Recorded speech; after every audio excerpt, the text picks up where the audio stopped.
Hello hi எல்லாருக்கும் வணக்கம். Welcome back to miracle life with Rekha Sri channel. இன்றைக்கி நம்ம இந்த வீடியோவில் பிரஸ்ட் மில்க் எப்படி இன்க்ரீஸ் பண்ணுறது அப்படிங்கிறது தான் இந்த வீடியோவில் டீட்டெயிலாக பார்க்க போகிறோம்.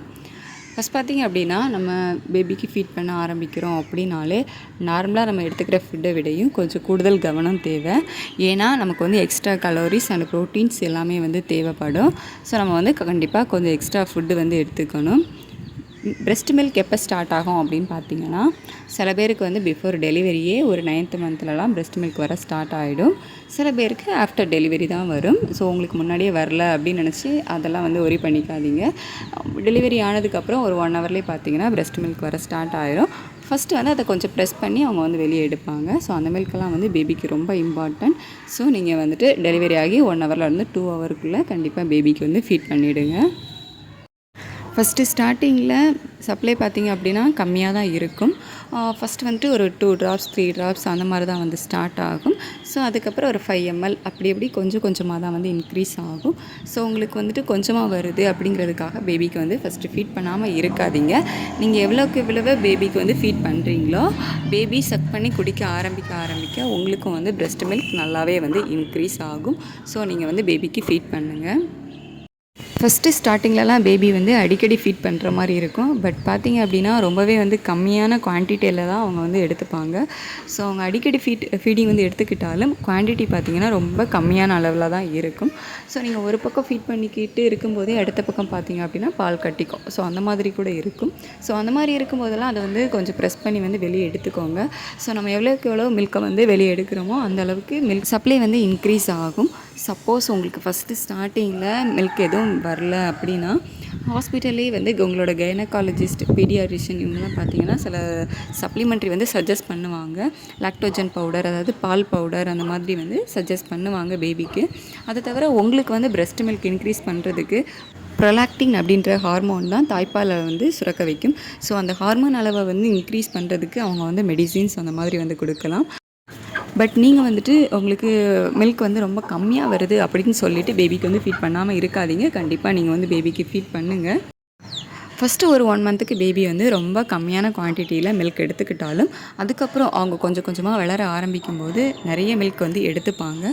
ஸோ நமக்கு வந்து எவ்வளோ மில்க் வந்து வந்தாலும் உடனே பேபி பார்த்திங்க அப்படின்னா குடிச்சு வந்து காலி பண்ணிவிடுவாங்க. அதே மாதிரி அவங்க குடிக்கிற டைமும் பார்த்திங்க அப்படின்னா கம்மியாகும். ஃபஸ்ட்டு வந்துட்டு 15 minutes 20 minutes அவங்க வந்து ஃபீடிங் வந்து எடுத்துக்கிறாங்க அப்படின்னா அதுக்கப்புறமா ஒரு 10 minutes, அதுக்கப்புறம் 5 minutes, ஸோ அந்த மாதிரி ஒரு 5 minutesலேயே பார்த்திங்க அப்படின்னா மில்க்கை வந்து குடிச்சு முடிச்சுடுவாங்க. ஸோ அந்த மாதிரி அவங்க வந்து ஸ்பீடாக வந்து குடிக்க ஆரம்பிச்சிடுவாங்க. ஸோ அப்படி இருக்கும்போதெல்லாம் நமக்கு வந்து நிறைய மில்க் வந்து தேவைப்படும்.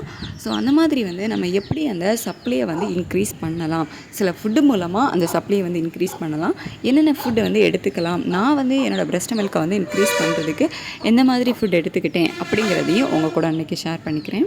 நம்ம சொல்கிற இந்த குறிப்பிட்ட ஃபுட்டெல்லாம் வந்து சாப்பிட்டா மில்கோட அளவு வந்து இன்க்ரீஸ் ஆகும் அப்படின்னு சொல்கிறது மித்து அப்படிங்கிற மாதிரியே வந்து சில பேர் வந்து சொல்லிக்கிட்டு இருக்காங்க. அப்படிலாம் கிடையாது. நீங்களே வந்து இந்த மாதிரி ஃபுட் எடுத்துக்கிட்டீங்க அப்படின்னா அதுக்கப்புறம் ஒரு 1 hour 2 hourலேயே நல்ல டிஃப்ரென்ஸ் வந்து நீங்கள் பார்ப்பீங்க. பால் கட்டுற அளவுக்கு இருக்கும். ஸோ இதெல்லாம் வந்து மித்து கிடையாது, உண்மை தான். நீங்கள் எடுத்துக்கிற ஃபுட்டு வந்து உங்களோட மில்கோட அளவை வந்து இன்க்ரீஸ் பண்ணும். ஃபஸ்ட்டு பார்த்திங்க அப்படின்னா பூண்டு, இது வந்து நார்மலாக எல்லாருக்குமே வந்து தெரியும். டெலிவரி ஆனதுமே பார்த்திங்கன்னா பூண்டு சாதம், பூண்டு குழம்பு இந்த மாதிரி வந்து கொடுத்துருவாங்க. ஸோ இந்த பூண்டு வந்து மில்க் சப்ளையை வந்து நல்லாவே வந்து இன்க்ரீஸ் பண்ணும். நீங்கள் வந்து பேபிக்கு ஃபீட் பண்ணுறீங்க அப்படின்னா கண்டிப்பாக வந்து பூண்டு எடுத்துக்கோங்க. பூண்டு சாதம், பூண்டு குழம்பு இந்த மாதிரி உங்களுக்கு வந்து பூண்டு எப்படி சாப்பிட பிடிக்குமோ அந்த மாதிரி விதத்தில் வந்து கண்டிப்பாக வந்து பூண்டு வந்து எடுத்துக்கோங்க. உங்களோட மில்க் சப்ளையை வந்து இது நல்லாவே இன்க்ரீஸ் பண்ணும். அது மட்டும் இல்லாமல் நோய் எதிர்ப்பு சக்தியை வந்து அதிகரிக்கும். அதை தவிர வந்துட்டு நமக்கு மிளகு குழம்பு அப்படின்னு வந்து ஒன்று வச்சு கொடுப்பாங்க வீட்டில். ஸோ அது வந்து பெரியவங்களுக்கெல்லாம் தெரியும். ஸோ எல்லா வகையான மிளகு, ஜீரகம், பெருஞ்சீரகம், சுக்கு இந்த மாதிரி வந்து நிறைய பொருட்கள் சேர்த்து மிளகு குழம்பு வந்து வச்சு கொடுப்பாங்க. ஸோ அந்த மாதிரி வந்து அதெல்லாம் வந்து எடுத்துக்கோங்க. இந்த கன்னியாகுமரி கேரளா பக்கம் பார்த்திங்க அப்படின்னா அதை வந்து குடிமிளகு அப்படின்னு வந்து சொல்லுவாங்க. ஸோ உங்களுக்கு தெரிஞ்சது அப்படின்னா ஓகே, இல்லை அப்படின்னா மிளகு குழம்பு. ஸோ அது வந்து எடுத்துக்கோங்க. அதை தவிர பார்த்திங்க அப்படின்னா வெந்தயத்தில் வந்து ஒமேகா 3 வந்து இருக்குது. ஸோ ஒமேகா 3 மட்டும் இல்லாமல் கொழுப்பு அமிலமும் இருக்குது. இது வந்து குழந்தையோட மூளை வளர்ச்சிக்கு வந்து ரொம்பவே ஹெல்ப் பண்ணும். அது மட்டும் இல்லாமல் உங்களோட சப்ளையும் வந்து நல்லாவே வந்து இன்க்ரீஸ் பண்ணும். வெந்தயக்கீரை, அதில் வெந்தயத்தை வந்து நம்ம முளைக்க வச்சு எடுப்போம்ல, ஸோ அந்த வெந்தயக்கீரை அது வந்து தாராளமாக எடுத்துக்கோங்க. அதுலேயும் வந்து விட்டமின், கால்சியம், இரும்பு சத்து இந்த மாதிரி இதெல்லாம் வந்து இருக்குது. இதுவும் வந்து சப்ளை வந்து நல்லா இன்க்ரீஸ் பண்ணும். நெக்ஸ்ட்டு வந்துட்டு கீரை வகைகள் எடுத்துக்கோங்க. பாலக்கீரை, வெந்தயக்கீரை, முருங்கைக்கீரை, இந்த கீரை வகைகள் எல்லாமே வந்து தாய்ப்பாலை வந்து அதிகரிக்கும். அது மட்டும் இல்லாமல் எதிர்ப்பு சக்தியை வந்து கொடுக்கும். ஸோ நீங்கள் வந்து ஏதாவது ஒரு கீரை வகைகள் வந்து டெய்லி எடுத்துக்கோங்க. அதுக்கப்புறமா கிழங்கு, மரவள்ளி கிழங்கு அப்படின்னு வந்து சொல்லுவாங்க. ஸோ அந்த கிழங்கு பார்த்திங்க அப்படின்னா மில்க் சப்ளை வந்து நல்லாவே வந்து இன்க்ரீஸ் பண்ணும். ஸோ நீங்கள் வந்துட்டு கண்டிப்பாக மரவள்ளி கிழங்கு வந்து எடுத்துக்கோங்க. இப்போ நீங்கள் நான்வெஜ் சாப்பிடுவீங்க அப்படிங்கும் போதெல்லாம் நல்லா வந்து மீன்லாம் வந்து சாப்பிடுங்க. மீனும் பார்த்திங்க அப்படின்னா மில்க் சப்ளை வந்து நல்லாவே வந்து இன்க்ரீஸ் பண்ணும். அதே மாதிரி தண்ணி, கண்டிப்பாக வந்து தண்ணி நிறைய குடிங்க. ஏன்னா தாய்ப்பாலில் வந்து அதிகளவு நீர் வந்து இருக்கும். ஸோ நீங்கள் எவ்வளோக்கு எவ்வளோ தண்ணி குடிக்கிறீங்களோ அந்தளவுக்கு மில்க் சப்ளை வந்து நல்லாயிருக்கும். நெக்ஸ்ட்டு வந்துட்டு நான் ஃபஸ்ட்டே சொன்ன மாதிரி நிறைய மிளகு வகைகள் இருக்குல்ல, அதாவது பெருஞ்சீரகம் பார்த்திங்க அப்படின்னா சப்ளையும் இன்க்ரீஸ் பண்ணும். அது மட்டும் இல்லாமல் வயிற்று வலியை வந்து சரி செய்யும். இது பார்த்திங்க அப்படின்னா நீங்கள் என்ன ஃபுட் எடுத்துக்கிறீங்களோ அது வந்து கண்டிப்பாக உங்களோட பிரெஸ்ட் மில்கில் வந்து சேர்ந்துருக்கும். ஸோ அது மூலமாக பேபிக்கு வந்து அது ரொம்ப ஹெல்ப்ஃபுல்லாக இருக்கும். பெருஞ்சீரகத்தை எப்படி எடுத்துக்கலாம் அப்படின்னு பார்த்தீங்கன்னா, முதல் நாள் வந்து தண்ணியில் ஊற வச்சுட்டு அடுத்த நாள் மார்னிங் பார்த்திங்க அப்படின்னா அந்த தண்ணியை வந்து குடிக்கலாம். ஸோ அதே மாதிரி தான் வந்து இது பெருஞ்சீரகம் மட்டும் இல்லாமல் ஜீரகமும் வந்து எடுத்துக்கோங்க. ஜீரகமும் மில்க் சப்ளை இன்க்ரீஸ் பண்ணுறது மட்டும் இல்லாமல் செரிமானத்தையும் பார்த்திங்க அப்படின்னா அதிகரிக்கும். மலச்சிக்கல், அசிடிட்டி இந்த மாதிரி ப்ராப்ளத்தையும் அது வந்து சரி செய்யும். ஸோ ஜீரகத்தையும் வந்து முந்தின நாள் நைட்டே வந்து தண்ணீரில் ஊற வச்சுட்டு நெக்ஸ்ட் டே மார்னிங் அந்த நீரை வந்து குடிக்கலாம். அதுக்கப்புறம் உங்களுக்கு வந்து சர்க்கரை நோய் இருக்குது அப்படிங்கும்போது ஒவ்வொரு ஃபுட்டை வந்து பார்த்து எடுக்க வேண்டியதாக இருக்கும். ஸோ நீங்கள் ஃபீட் பண்ணிகிட்டு இருக்கும்போது உங்களுக்கு இந்த மாதிரி டயபெட்டிஸ் இருக்குது அப்படின்னா ஓட்ஸ், பாகற்காய் இதெல்லாம் வந்து எடுத்துக்கோங்க. ஓட்ஸில் வந்து அதிகளவு நார்ச்சத்து இருக்குது. செரிமானத்துக்கும் பார்த்திங்க அப்படின்னா இது ரொம்பவே ஹெல்ப்ஃபுல்லாக இருக்கும். சர்க்கரை அளவையும் கட்டுக்குள்ளே வைக்கும். மில்க் சப்ளையும் வந்து இன்க்ரீஸ் பண்ணும். எல்லா வகையான வெஜிடபிள்ஸ், கேரட், பீட்ரூட் இதெல்லாம் வந்து தாராளமாக நிறையவே வந்து எடுத்துக்கோங்க. இதெல்லாம் உங்களுக்கு ஏதோ கிளாஸ் எடுக்கிற மாதிரி, என்னடா லிஸ்ட்டு போட்டு சாப்பிடணுமா அப்படிங்கிற மாதிரி இருந்துச்சு அப்படின்னா சிம்பிளான விஷயங்கள் நீங்கள் பண்ணாலே போதும். அதாவது ஒரு நாளைக்கு 2லேருந்து 3 லிட்டர் தண்ணி வந்து குடிங்க. பூண்டு சாதம், பூண்டு குழம்பு இந்த மாதிரி இதை எடுத்துக்கோங்க. மரவள்ளி கிழங்கு சாப்பிடுங்க.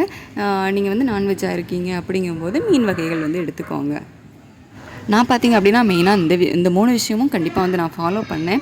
ஏன்னா மற்றதெல்லாம் நம்ம லிஸ்ட்டு போட்டு சாப்பிட்ற மாதிரி இருக்கும். பட் இதெல்லாம் அப்படி இல்லை. ஏதாவது ஒரு நேரம் வந்து கண்டிப்பாக பூண்டு சாதம் இல்லை பூண்டு குழம்பு வைக்கல அப்படின்னா பூண்டு சாதம் எடுத்துக்கிறது. அப்படி அன்றைக்கி பூண்டு சாதம் இல்லை அப்படின்னாக்கா கிழங்கு வந்து எடுத்துக்கிறது. கிழங்கு இல்லை அப்படின்னா கீரை எடுத்துக்கிறது. ஸோ இந்த மாதிரி ஏதாச்சும் ஒன்று மாற்றி அல்டராக எடுத்துக்கிறது தான். தண்ணி வந்து நிறைய குடிக்கணும். அவ்வளோதான். இவ்வளோதான் வந்து நானே ஃபாலோ பண்ணேன். மற்றபடி விஷயங்கள்லாம் வந்து டெய்லி ஏதாச்சும் ஒன்று மாறி நம்ம ஃபுட்டில் வந்து ரெகுலராக இருந்துக்கிட்டே தான் இருக்கும். நான் ஃபாலோ பண்ண சில விஷயங்களை நான் உங்கள் கூட ஷேர் பண்ணியிருக்கேன். கண்டிப்பாக அந்த வீடியோ உங்களுக்கு யூஸ்ஃபுல்லாக இருந்திருக்கும் அப்படின்னு நினைக்கிறேன். ஏதாச்சும் டவுட் இருந்துச்சு அப்படின்னா கீழே இருக்க கமெண்ட் பாக்ஸில் கமெண்ட் பண்ணுங்கள். என்கிட்ட ஏதாச்சும் கேட்கணும் அப்படின்னு தோணுச்சுனாலும் கீழே கமெண்ட் பாக்ஸில் கமெண்ட் பண்ணுங்கள். பர்சனலாக என்கிட்ட எதாவது கேட்கணும் அப்படின்னா அபவுட்டில் மெயில் ஐடி இருக்குது. அந்த மெயில் ஐடிக்கு வந்து மெயில் பண்ணுங்கள். மறக்காமல் நம்ம சேனலை வந்து சப்ஸ்கிரைப் பண்ணி கீழே இருக்க பெல் பட்டனை கிளிக் பண்ணி ஆல் கொடுத்து வச்சுக்கோங்க. அப்போ தான் நம்ம போடுற வீடியோஸ் எல்லாமே உங்களுக்கு நோட்டிஃபிகேஷன்ஸாக வரும். இவ்வளோ நேரம் இந்த வீடியோ பொறுமையாக பார்த்ததுக்கு தேங்க்யூ ஸோ மச்.